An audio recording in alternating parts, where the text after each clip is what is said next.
Offensive line talk. We had a question here from the great Jerry in our Patreon community. Jerry, appreciate that. Uh, if you guys want to support the show, the best way to do so is to join our Patreon group, patreon.com/Packer Fan Total Access, or scan the QR code in the upper right. $3 a month gets you access to everything on the site, including questions for the show. Works the same as a super chat here on YouTube, which we don't turn down super chats. You guys use those. We'll put them to the front of the line as well. But this is just a way to get your voice heard in a different direction. You got a bunch of different chats in there, all kinds of stuff, extra content, the whole 9 yards. We'll be doing giveaways too. We're going to be doing another giveaway next Saturday. It's going to be an autographed card. We got to go through. I'm going to get with the guys and see who we want to pick out here. If we want to do a JJ Enagbare? Do we want to do a Lucas Van Ness? Do we want to do a Javon Bullard? Ooh. All kinds of stuff. And I did get confirmation from our buddy Rick Kruger, who sent these over.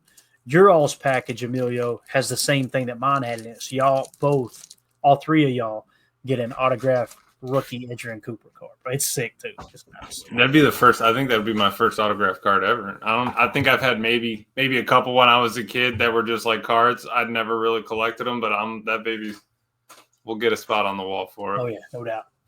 All right, Jerry in the chat says, hearing your analysis on Packers receivers recently, including tight ends, I wonder which Super Bowl quarterbacks threw to so many pass targets that opponents never knew who to cover because there was no number one ? I think it's a great question. And, if you go to the recent history here, right, I don't know if it holds as true here recently. Like you think of last year with the Philadelphia Eagles, what was their strength?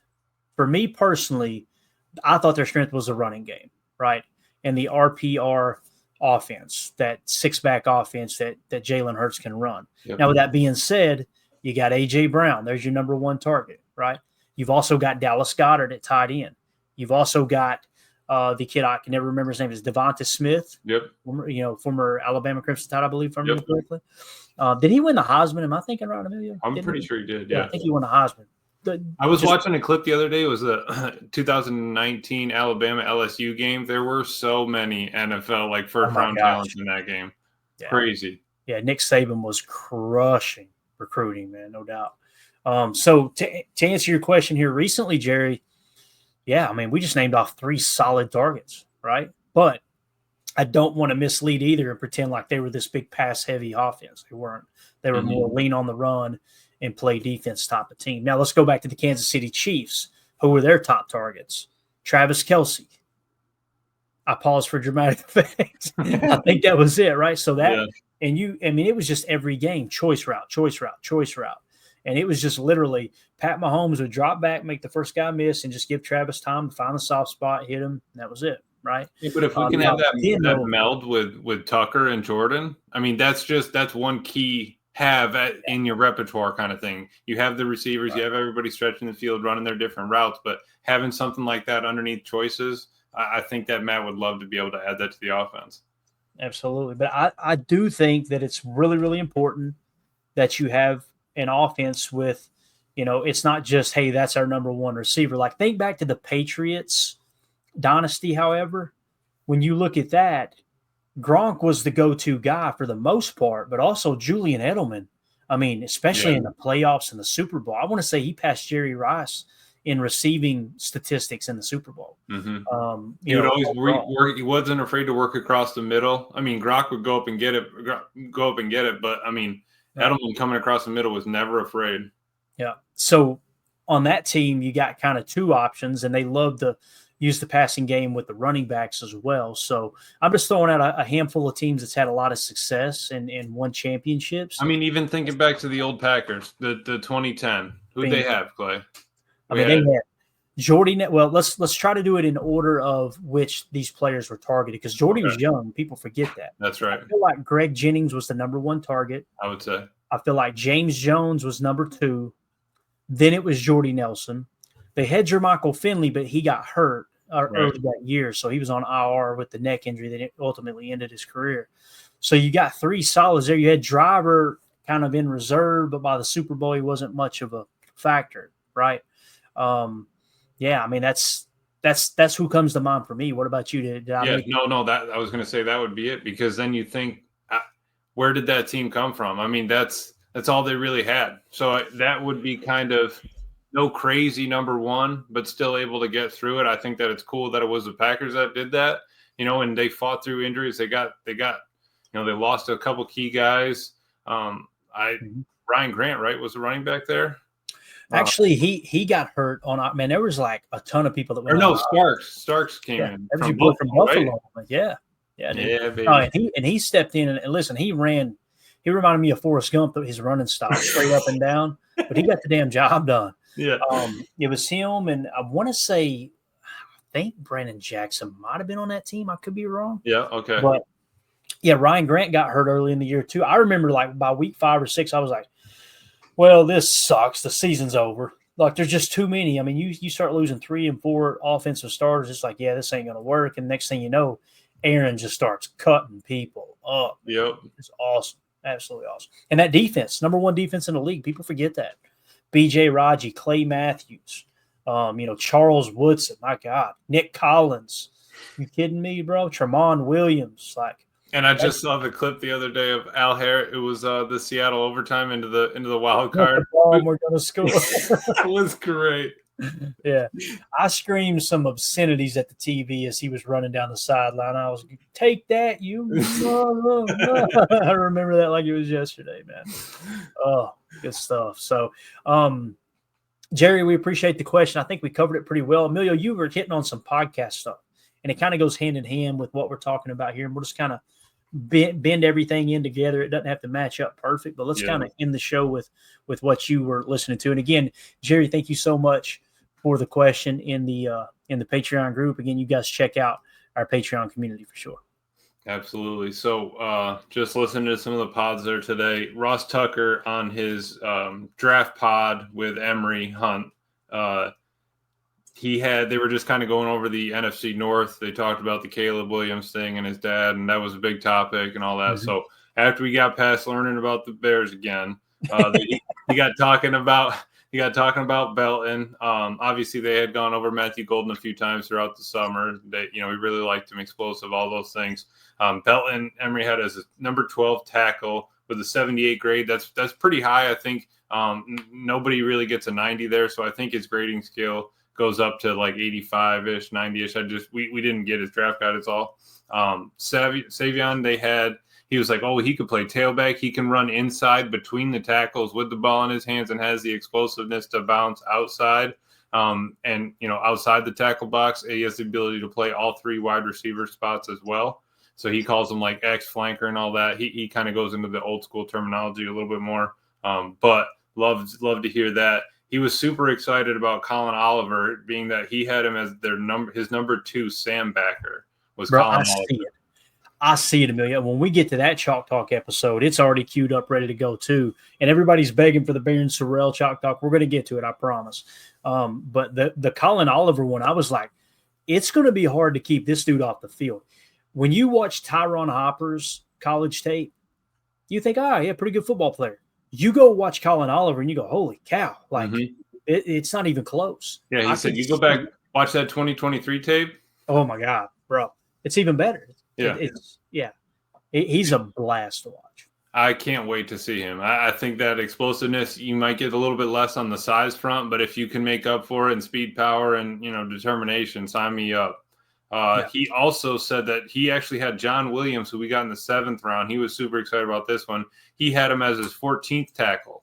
So obviously you might be sitting there, okay, Belton was the 12th. We got him in the 2nd, but a bunch of tackles, 1 have already come off the board. And 2, John Williams, you got to look at John Williams more as a steal than as Belton as a loss, because the Packers saw something in Belton and all of that. I think that we got a snag from John Williams, that being it, we got him in the 7th round. Yeah, I would love to know what kind of grades. Chris pointed out in the chat that Good had a 2nd round grade on Hopper at the time.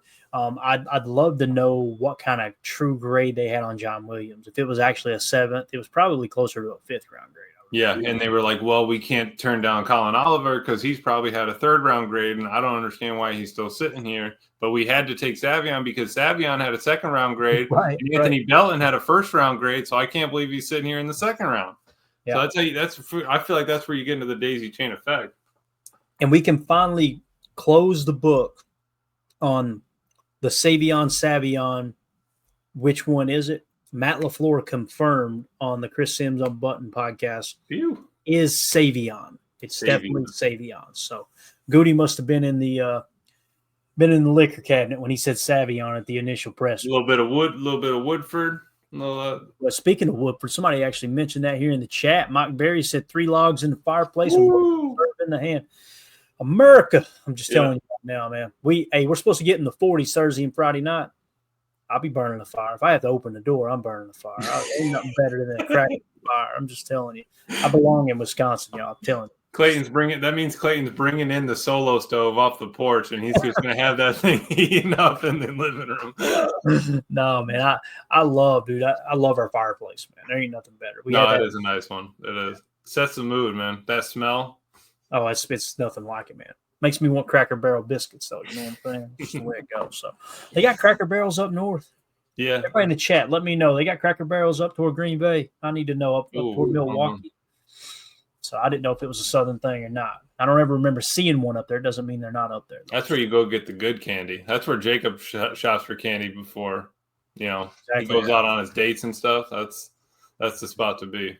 Clint says Campfire Cologne. There you go, man. Okay. There you go. That's what Jacob, there we go. Chris says, yeah, there's hell yeah, Cracker Barrels up north. All right, my bad. Chris, calm down. Just a dumb redneck from the south. I don't know what's going on here. All right. I'm just here so I don't get fined. So the Anthony Belton PFF grades, 21.74, and he falls to a 64, jump back up to a 65, then jumps to a 73. Just like we were talking about with the Aaron Banks signing, when you look at him at 6'6", 336 here with Anthony Belton, this screams they want to start modeling, man. I mean, there ain't no two ways about it. Mm-hmm. So we went through that whole spiel there, 7 RAS. He was flirting with an 8.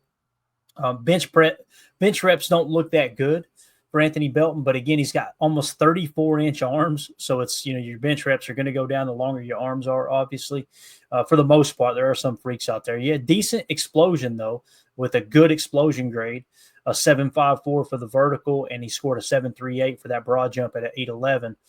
Shuttle looked good at 4.69, looking to get to the next level for sure. Mm-hmm. So, yeah, that's what his RAS looked like. Just kind of a quick little recap. I want to talk about the strengths real quick. This is what Dane Brugler said his strengths were. Blocks out the sun with his massive size, adequate lateral movement, and relies on long arms to help protect the corner. Rushers meet hard resistance when attempting to test his anchor.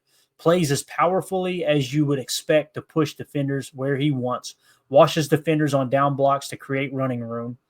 Impressive foot speed on inside zone and blots out defenders on screens. Everything's run block. Little screen game there, but it's run block, right?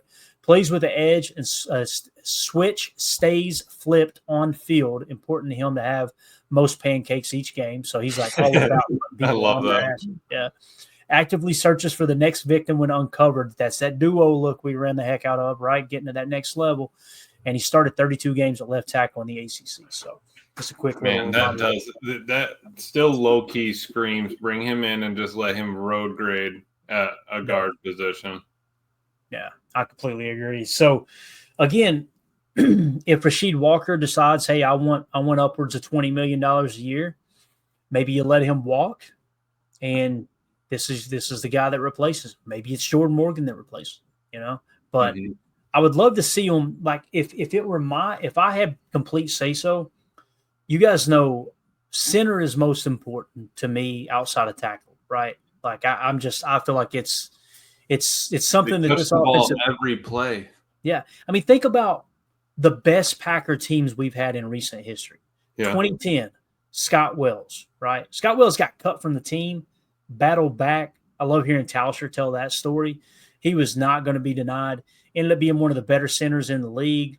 anchor that. I want to say in 2014 when we ended up losing to Seattle in that game, obviously they should have won in the playoffs, but they had just a phenomenal year. I believe that was Corey Linsley at center, right? I feel like 2014 was one of the better teams. And then when you go back to who was at center when Aaron Rodgers was kicking butt in Corey 2020?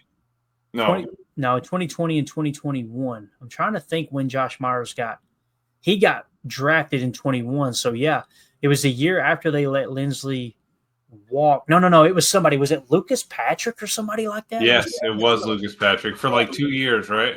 Right. So that kind of doesn't check out, It's that you don't consider him a great center, but I do think it's important. So now that you got Elgton Jenkins playing center, as long as you get the contract buttoned up there, it's just so important. I want him to be one of those three that's getting paid. Zach Tom, and Elton's already getting paid, don't get me wrong, but they're going to sweeten the pot a little bit for him. I want Zach Tom to be paid. If you're going to pay a third, you're already paying him in Aaron Banks. It's like you can't pay for it. Yeah. You just can't, right? I mean, that's where I think we kind of forget. Like we do, if we wanted to pay Rashid and everything, Aaron Banks already got the bag. Not the bag, but Aaron Banks already got paid to be brought in here. Elton's going to get paid, and Tom's going to get paid. So you already kind of used up your three. We've been talking earlier about having two paid. We've already kind of maxed it at three. I don't see four happening. I think that's why you're chasing those rookie contracts. Mm-hmm. There's Ed Madden in the chat says Myers got hurt in 21 and Patrick came in. Got it. That makes sense. So that would have been his rookie year. So in 2020, when Aaron Rodgers won the MVP, who was the center? It would have had to have been, was it Corey in 20? Had to have been, right? No, I could have swore it was Patrick, but it could have been because Corey Linsley, he went over when This is going to drive me crazy, man. I'm going to go Packers. You might as well find out. While you're doing that, I'm going to dig in. So another Ross pod, his regular pod, it was interview he did during the Super Bowl with the top health guy, I think, for the NFL. One of the top health guys goes over concussions and all the different health things. Talked about field services. They talked about, kind of just getting a baseline for that. They talked about potentially, this was all before it happened, but moving up to the 35. They said that the kickoffs have come to like an impact on a play normally of like a normal offense defense play. So the high injury rates have gone down in there. But just a quick reminder, there's only 14 contact practices per season. So I mean, we want the team to be tough, physical. It's tough to pitch that into play unless you kind of whip them up for it. It's not like you can do it all the time. And he said even teams don't really even use all 14 of them there. So that's something we just got to keep in mind when we're trying to get these young guys ready and getting used to the pops of the NFL. Yeah, and I just got confirmation here. I went to Pro Football Reference. It was Corey Linsley in 2020. That was the center, 29 years old, and they moved on the next year, right? So Ed Madden also said his all-pro year. So you moved on from a center, had his best year, all-pro, sent him to the Chargers, right? Linsley, maybe he did. Well, I thought they signed him. Maybe I know Bulaga. Yeah, I think you're right. I think Corey Linsley went out there too. Here's what's crazy, all pro year, 29 years old, getting ready to turn 30. Guess who else is 29 years old? Don't even say it. It's Elgton Jenkins. I'm just saying. I knew it, dude. Oh, the difference is Elgton Jenkins has 2 years left on his contract, and Corey Linsley's was up. So that gives us a little bit of. Okay, now looking at it, what do you think about Elton's choice to bring this to their attention now? That's exactly why. He's going, I remember what happened to old Bub Corey when I was a young whippersnapper here in the league. Because when that happened, Elgton Jenkins was 25 years old. He'd only been in the league for 1 year. He witnessed that happen firsthand. So that'll burn a memory in your head. Your freshman year, your rookie year, whatever. I mean, sophomore year. Hey, that dude. Let me stick that in the back of the head. If I'm coming up on 30 and I need a contract and we're not squared away, I better figure that out now. And I'll tell you something else that could happen here. I hope it don't play out this way, but it's definitely a possibility. I love that we were going to get away from offensive line. We came right back to it. We just ended here again. I could see this happening too. If Elton tries to play too hardball, and he wants to hold out a training camp and this and that. Oh. And Goody just says, you know what? Okay, cool. Take your time. Come in when you're ready. And they get Jacob Monk some reps, and they try some other people out at center. And then Elton's not going to sit out and miss out on a check. What if they just let Elton come in and play that contract, and they go, okay, this will be your last year with us. And then they cut bait, free up $20 million next year or whatever it was, some crazy number, and just decide to move on. To me, that makes more sense than like if Elton plays his hand too much here, right? And Goody has to, all right, let's fall back to plan B. Plan B, maybe the money we were going to give him or was going to be due next year. Let's give it to Rashid. Let's give it to Zach Tom. We move on from Elton. That could be the case. Wow. And who knows? Maybe Zach Tom kicks the center, and now you got Anthony Belton at tackle, Rasheed Walker at tackle, Jordan Morgan at right guard. That actually makes a lot of sense. Financially, I don't want it to happen. Please don't misunderstand me, but I could see that happening. I could, man. It all comes down to how hard a ball is Elton going to play. That's really what it comes down to. Because we know Goody won't bat a damn eye. Like Goody stared Aaron Rodgers right in the face. I believe he'll stare Elton Jenkins in the face. Yeah. Well, because you think about plan A is, all right, let's pay Tom, Elton, and everybody. Plan B, that plan B, Clayton, that's something that Goody has obviously already thought about. Maybe not that exact scenario, but probably pretty close to it. I think that's a complete possibility. You brought in Banks. He's signed, right? So then, you pay your Zach Tom. Your other homegrown talent, if you look at it like that, is Rashid. If Elton's still playing hardball, like somebody said it, I think it was DJ or whatever, but earlier, like no one's going to sit out an entire year, right? No one, or I think it was actually Greg Cosell. Greg Cosell said no one's ever going to actually hold out an entire year, so that's never actually going to happen. You look at it like who's going to break first. I mean, shoot, even if he hangs out for another week or two into the season, they could be looking to put him on the block and get him moved before week 8. Yeah. Chris Casual said they could easily trade Elton. I mean, if it got that ugly, they could. You're right. They could. But, I mean, the reality is they don't have to do anything with Elton's contract. It's the same way with Ja, right? Same way with Ja. They're on this team this year. They're playing this year. Now, all of a sudden, those two contract situations seem very similar on how Goody's handling it, right? Look at you shaking. He's just sitting back going, all right, boys, have you fun. Goody's like, that's why I got some extra. I mean, Caleb King's, he's the corner ready to go. We got Carrington Valentine. We got some young offensive linemen coming up. Yeah. And again, I want Elton to be the center on this football team. I think it would be such a missed opportunity to not have him play center, especially with how young the offensive line is. I mean, he's the veteran now. He's the Wally veteran, right? He really is. So going to be interesting, though, no doubt. So never thought offensive line talk would be so captivating, but it's been really, really wild to kind of try to piece it together. And the reality is we're going to look up in 2 years and go, damn, didn't see that coming. It happens every time, right? Yeah, that's it. Yeah. Man, and some of the points we made tonight, just getting a different perspective on it really got me thinking. Yeah. And again, it's not to try to predict anything. It's not to try to create rumors. It's just these are the things. You said Goody's got a plan B. He's probably got a plan C and a plan D. Like, you have to. It's just like the draft process. People think it's just they just made the decision, well, it's drafts in Green Bay, we're going to take a receiver, get fans what they want. No, it didn't. They had 7 different scenarios laid out of how that first round could have felt, so. That's why they had so many 30 visits in the first round, just so that they knew who they were going to – if they had an opportunity to get somebody, they probably visited with them to make sure they knew what they were getting in the first round. God, I love pro football, man. It's so much fun to keep up with. It's just trying to not really to try to predict, but just try to truly understand. And you're never going to get to where, got it licked. It just never happens. As soon as you get to that point where you think, I think I got a pretty good grab on this, here comes the next swerve. So that's a blast. Anything else you want to hit on before we wrap up, man? No, we got that other section, but I think that would get us into a time crunch. So we'll hit it. We can hit it tomorrow. We got time. Cool. Sounds good, man. All right. Well, I want to give a shout out. Javen Tebow did come forward to get his Dontavion Wicks jersey. So we've got all of our May giveaways ready to be shipped out. I think next Take it out. We'll do one more giveaway next Saturday, probably do a card. But the way that works is like for the giveaways for the month of May. At the end of May, all of those get shipped out on the same day. That just makes it a little easier on me. If you guys want to make sure that you're entered into any giveaways moving forward, just make sure you're a member of at least the $3 tier there in Patreon. It's just another way for us to give back to those who are supporting the channel. It's the best way to support what we do here at PTA. We get asked all the time, hey, love what you guys do. Don't want you to go away. What can I do to kind of help keep this thing going? That's the best way to do it. Get you extra content, gives you an opportunity to win some really cool stuff and all that. Also want to give a shout out to another thing we've got going on right now. This is just more of a charity thing where I donated this jersey right here, an autographed Dorsey Levens jersey.